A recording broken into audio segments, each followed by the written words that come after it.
Napakarami na yan mga busing. Ayan, ceiling. Wood flooring nilagay dyan. Napakaganda mga busing ko. What is up mga boss? Meron tayong project dito na Nissan NV350. Gagawa natin mga boss ng wood flooring, seat cover, tapos VIP ceiling, sidings. Tapos lalagyan natin ng headrest. Ang unit mga boss, NV350 na 18-seater, yung balagbag ng upuan sa likod. Videohan natin mga boss para makita nyo bago namin umpisahan ang unit. Yan mga boss, wala na siyang sahig. Tapos tinanggal na yung mga sidings. Tapos tingnan nyo mga boss kung gaano karami yung ceiling na yan. Napakarami na yan mga busing. Babaguhin natin yan. Tapos lalagyan natin dito ng engine bay cover. Ito na mga boss, all gray ang seat cover na nilagay natin dyan. Tapos yan, uumpisahan natin gawin yan mga boss. Abangan nyo pag natapos kung gaano kaganda ang project na to kapag natapos na. Ito na, may na-install na dito ang seat cover. Tapos dito, na-install na rin yung seat cover nya. Mabusin ko. Abangan nyo mga boss pag natapos kung gaano kaganda ang project na to.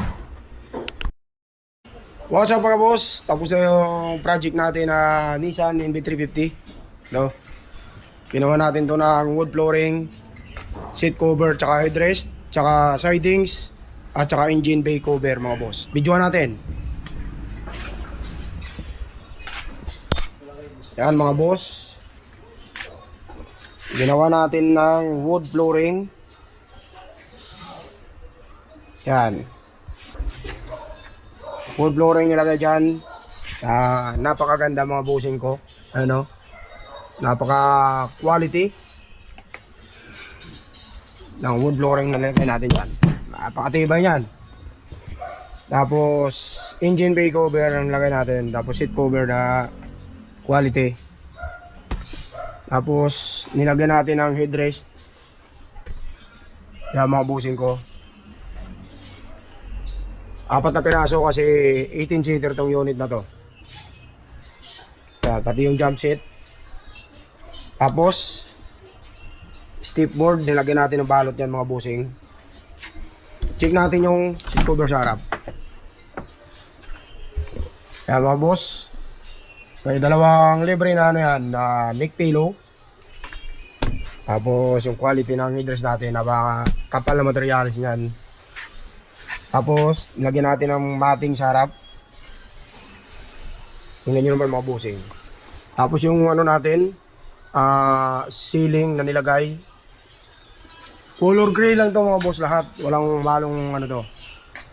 Ayan, ceiling. Wala ibang color na umalo dito.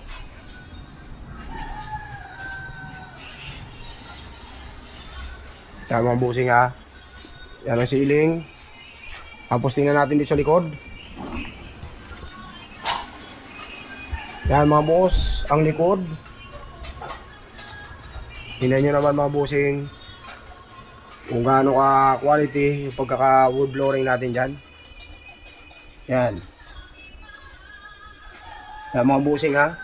Tapos ito yung balagbag na upuan. Yan o. Dito sa kabila. Yan mga boss. Tapos nakabalot din yung tambol niyan mga boss. Nakabalot din yung mating. Tapos yung sidings. Sidings dito. Tingnan nyo naman yung ceiling kapag malayo. Tapos siyempre ilalagay natin dito ng aluminum para walang kalawang dyan. Tsaka malinis tingnan. Tapos dito, yan, naka-sidings din yan mga busing. Check natin dito sa driver side.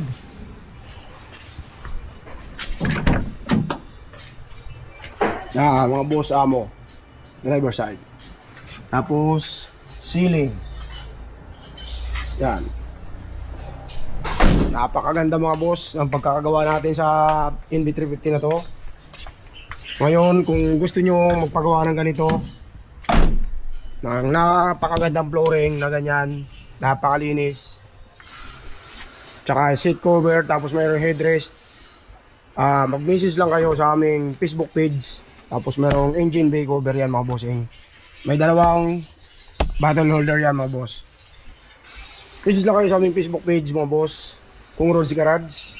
Location namin sa Molino Tres, Bacoor, Cavite. Wish nyo lang Kung Roads Garage mga bossing ko.